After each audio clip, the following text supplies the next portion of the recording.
tester rapidement la nouvelle de la prochaine version de Cyril. Donc là, je vais commencer par la lancer.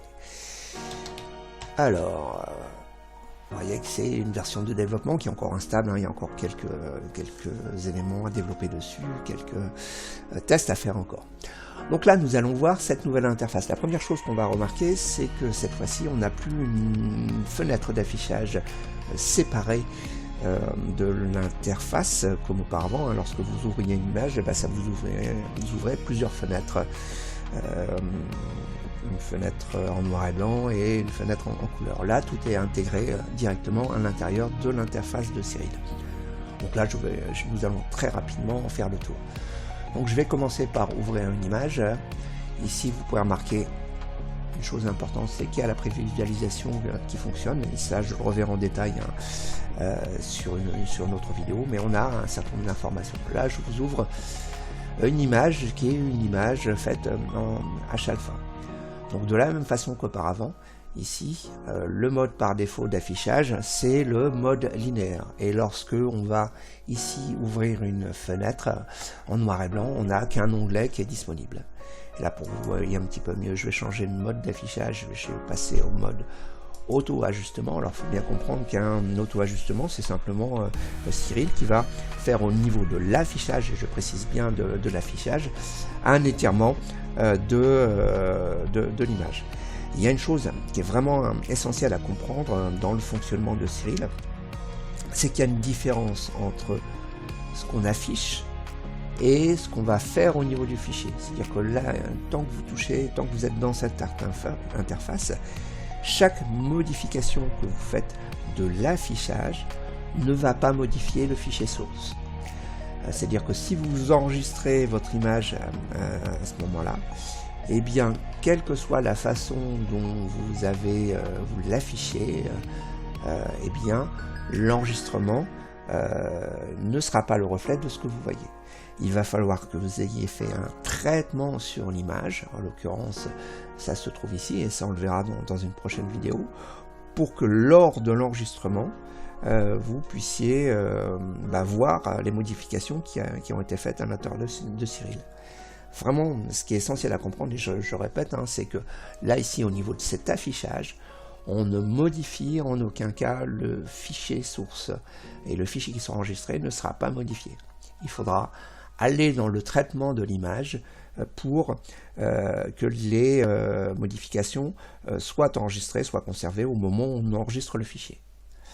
Une chose qui est vraiment essentielle à comprendre, c'est que ici, toute cette interface va nous servir à visualiser l'information, à voir ce qui se passe à l'intérieur de notre image, à aller identifier, par exemple, des défauts à corriger ou des informations qui vont nous servir pour le tri. Enfin, voilà, tout ça, on le reverra en détail au moment où je ferai la vidéo sur comment trier une image. Donc là, on revient sur les modifications qui ont été faites dans cette nouvelle interface. Donc, la première chose ici, c'est que vous avez la possibilité de replier les onglets de façon à avoir un espace d'affichage qui est supérieur. On va pouvoir, de la même façon, aller zoomer à l'intérieur de cette image. Eh bien, je vais simplement appuyer sur la touche majuscule, la touche Shift, utiliser la roulette de ma souris pour pouvoir agrandir ou réduire mon image. Donc si j'appuie sur la touche contrôle, ici je vais intervenir sur le haut et le bas de mon image, on le voit ici, hein, et je vais pouvoir aussi me balader avec les ascenseurs comme je veux. Si j'appuie sur la touche Shift majuscule, je vais pouvoir me déplacer de droite à gauche, et de la même façon je peux utiliser l'ascenseur pour le faire. Je peux aussi placer ma souris sur l'ascenseur et utiliser les flèches de déplacement dessus, c'est un peu plus délicat, voilà, enfin c'est pas très grave. Voilà, je peux me déplacer dessus. Ensuite, bien sûr, je peux réduire ou pas la fenêtre. Voilà, revenir ici. Je peux ensuite aller rétablir l'affichage par défaut. En l'occurrence, je vais ajuster l'image à la fenêtre.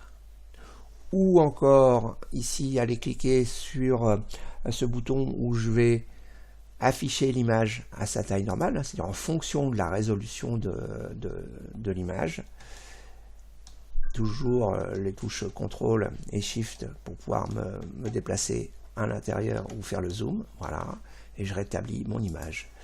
Je peux aussi avoir une image en plein écran, c'est-à-dire que je vais appuyer sur CTRL F, et cette fois-ci j'ai mon image qui est en noir et blanc, avec toujours les informations ici qui sont visibles dessus. Un nouvel appui sur CTRL F rétablit l'interface, que je vais remettre d'une façon complète.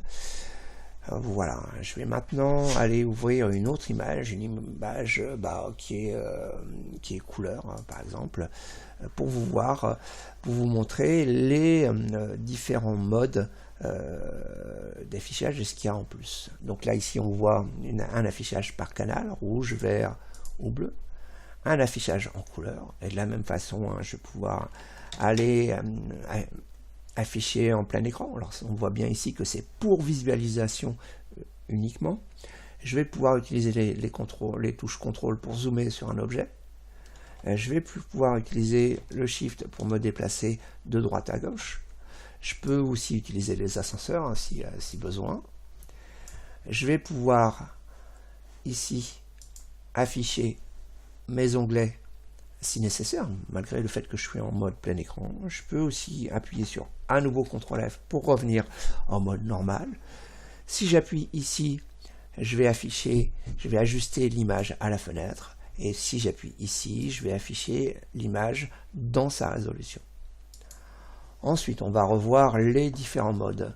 Donc sur les différents modes, ici, on a le mode linéaire. C'est vraiment le mode par défaut qui est utilisé dans Cyril. Et lorsque vous allez être ici dans la partie traitement de l'image, pensez bien à revenir en mode linéaire, parce que c'est celui qui vous permet de visualiser d'une façon réelle ce qui se passe au niveau de votre image. C'est-à-dire que là, il n'y a pas de modifications qui sont faites, il n'y a pas de traitements qui sont faits au niveau de l'affichage.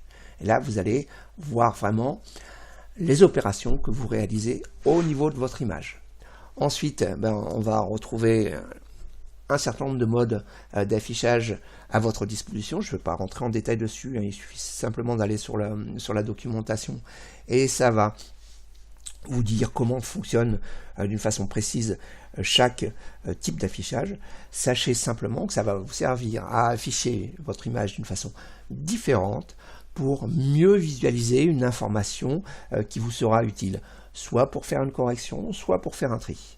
Donc j'ai le mode logarithme, j'ai le mode racine carrée, j'ai le mode carré, j'ai le mode ici sinus hyperbolique qui correspond à, je dirais, la vision de l'œil humain. J'ai le mode auto-ajustement qu'on a vu, où Cyril va vous faire un étirage, enfin elle va étirer l'histogramme de façon à avoir une représentation du maximum de détails au niveau de l'image.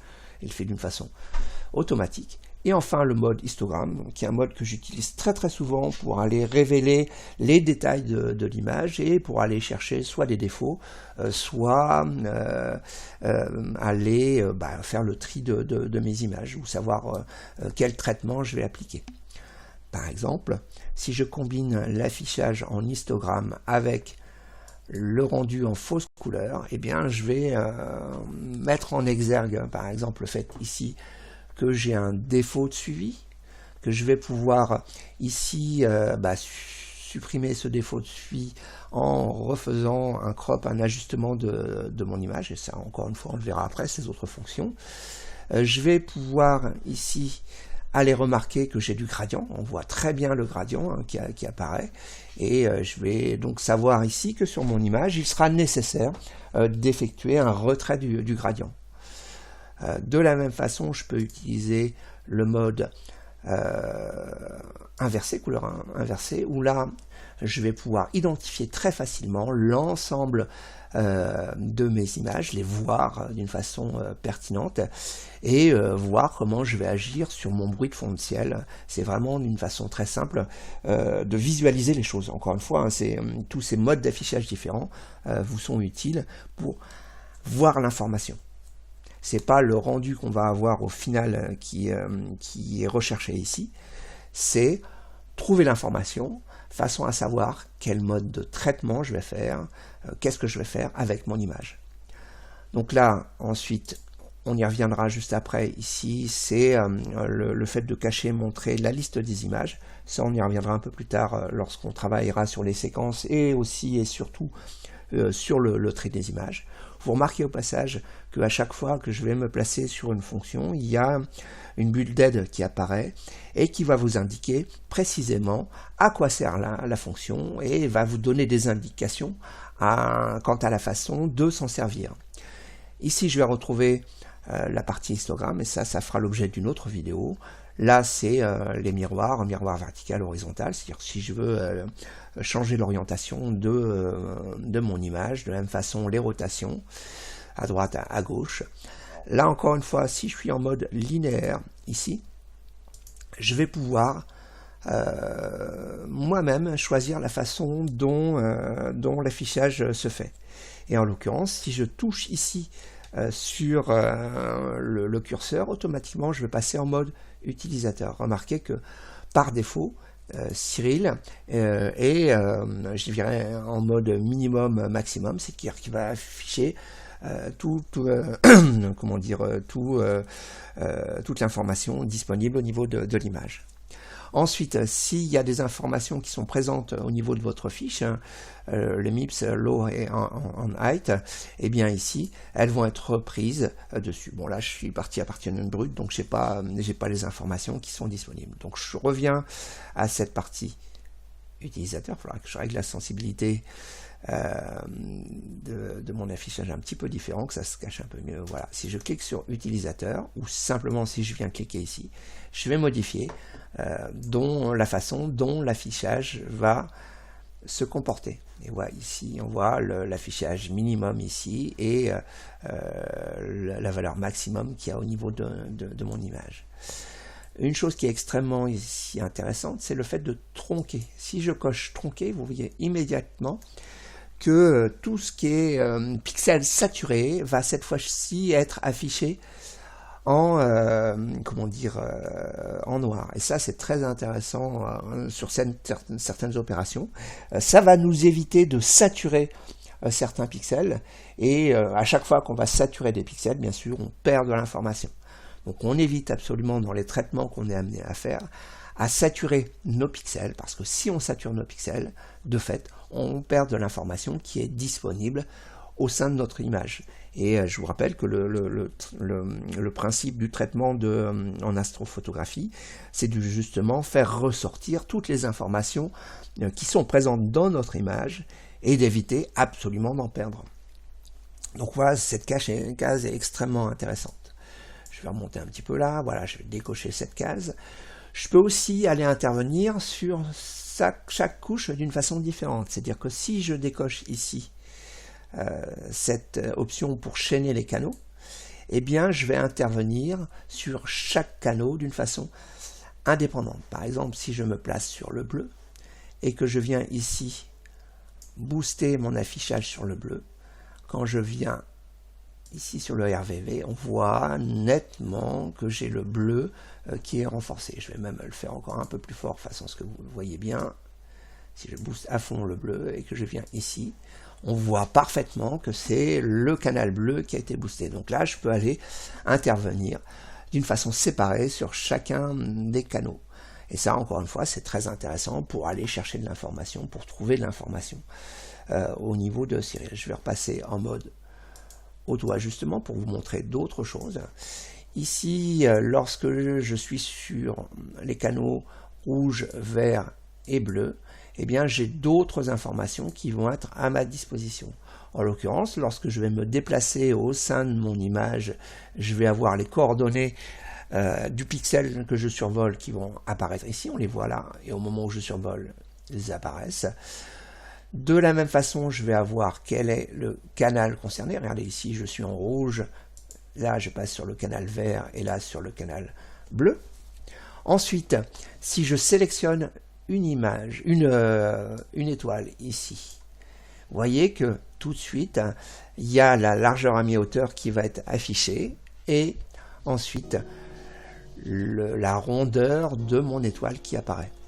Ça, on le verra plus en détail, hein, le moment où on va faire le tri de nos images et quels sont les critères qui sont à notre disposition pour faire le tri en images. Je vois aussi le nom de mon image et le canal concerné. Donc voilà, on a fait un tour rapide de l'interface. Je vous rappelle vraiment les raccourcis clavier qui sont à votre disposition. Hein. Vous faites un CTRL F pour afficher en plein écran, un nouveau CTRL F pour, je dirais, réduire l'écran, un Shift et un CTRL et le bouton de la souris, on va agrandir, zoomer dans notre image, et ensuite si j'appuie sur Shift, je vais pouvoir me déplacer de droite à gauche dessus, et CTRL Shift de haut en bas. Voilà. Je vais pouvoir réduire ici, voilà, et là je remets mon image soit à sa résolution, soit directement en l'ajustant à l'espace disponible. Je vais vous remercier pour votre attention, vous inviter à visiter notre site cyril.org, à nous soutenir, parce que c'est toujours très bien, et ensuite à vous abonner à cette chaîne, et je vais vous souhaiter un très bon ciel et à très bientôt. Au revoir.